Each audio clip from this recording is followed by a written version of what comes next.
Ada suatu ketika ada orang bertanya kepada Nabi, ada orang berbuat jahat kepadaku, kalau saya balas gimana ya Rasulullah? Nabi mengatakan, kalau kau balas kamu sama kayak dia. Ada orang yang kedua, orang berbuat baik lalu saya balas dengan kebaikan, ya harus dong dia berbuat baik, itu baru sama. Yang hebat gimana? Yang hebat orang jahat kepadamu, kau balas dengan kebaikan.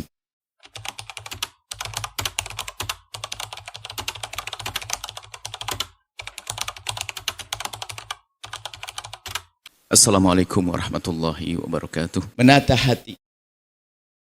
Bagaimana kita tidak punya benci dan dendam kepada sesama. Ahli surga yang berjalan di atas bumi adalah yang punya qalbun salim.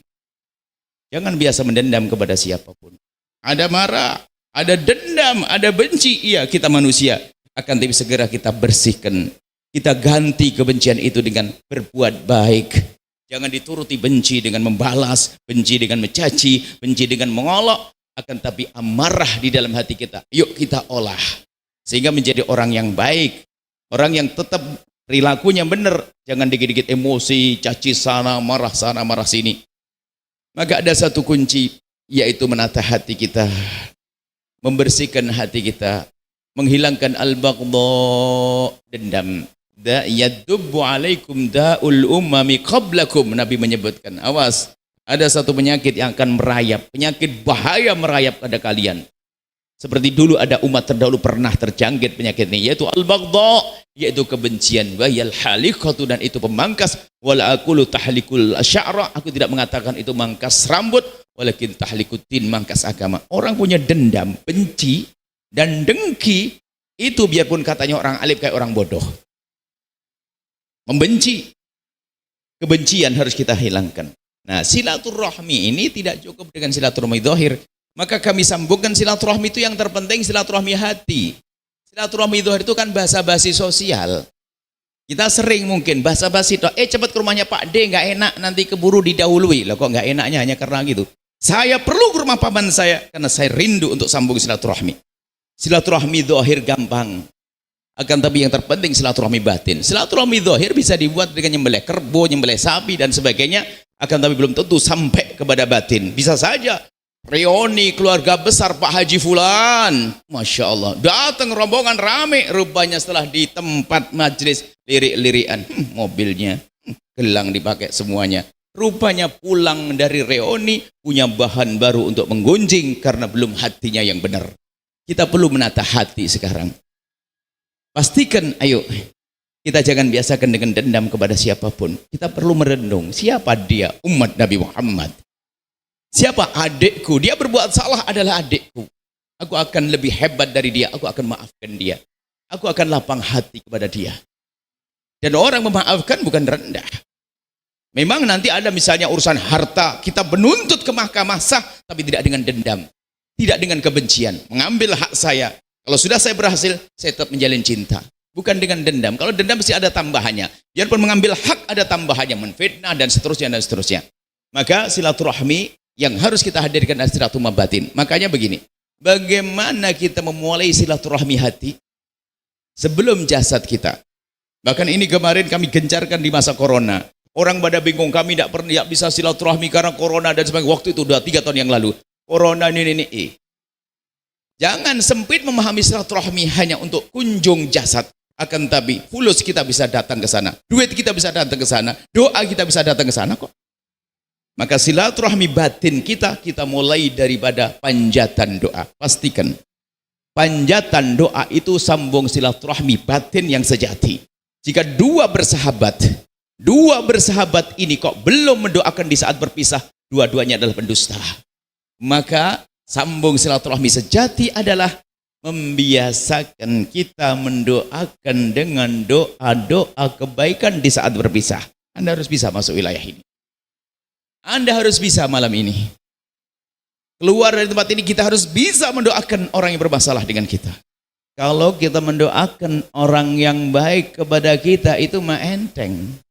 Itu mah gampang, orang baik kepada kita. Tapi kita mendoakan orang yang bermasalah kepada kita itu orang hebat. Orang hebat. Ada suatu ketika ada orang bertanya kepada Nabi.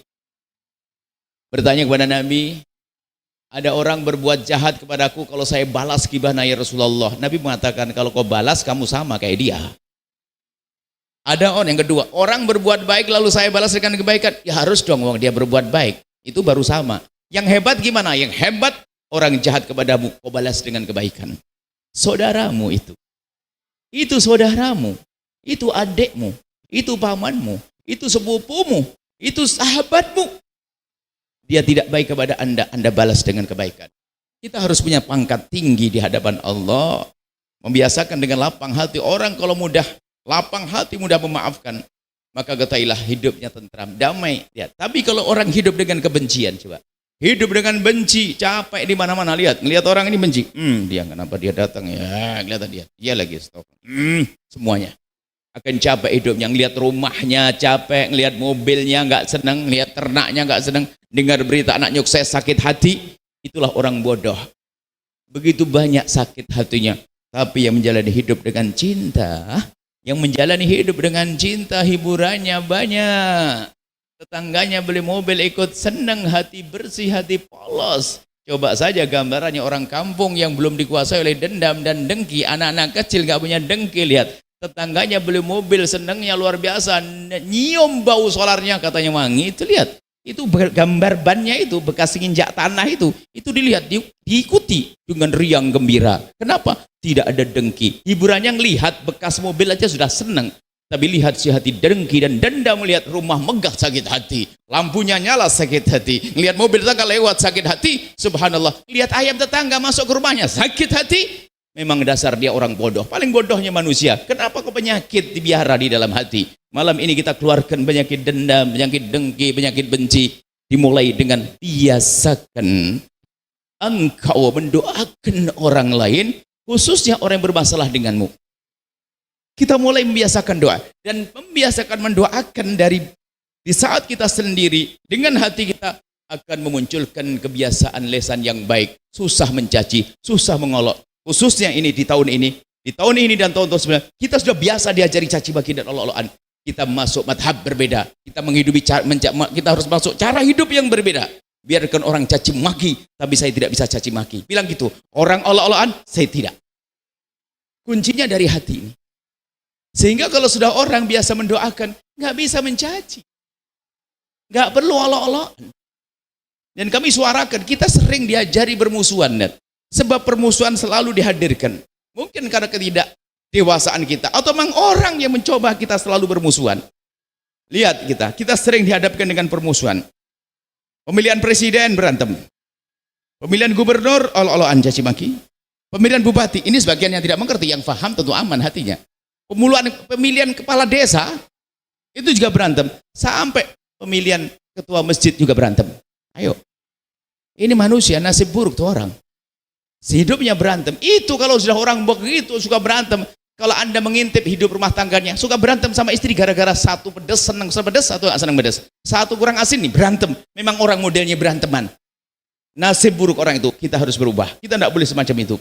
Kita memaafkan, kita lapang hati. Itu ilmu yang sesungguhnya.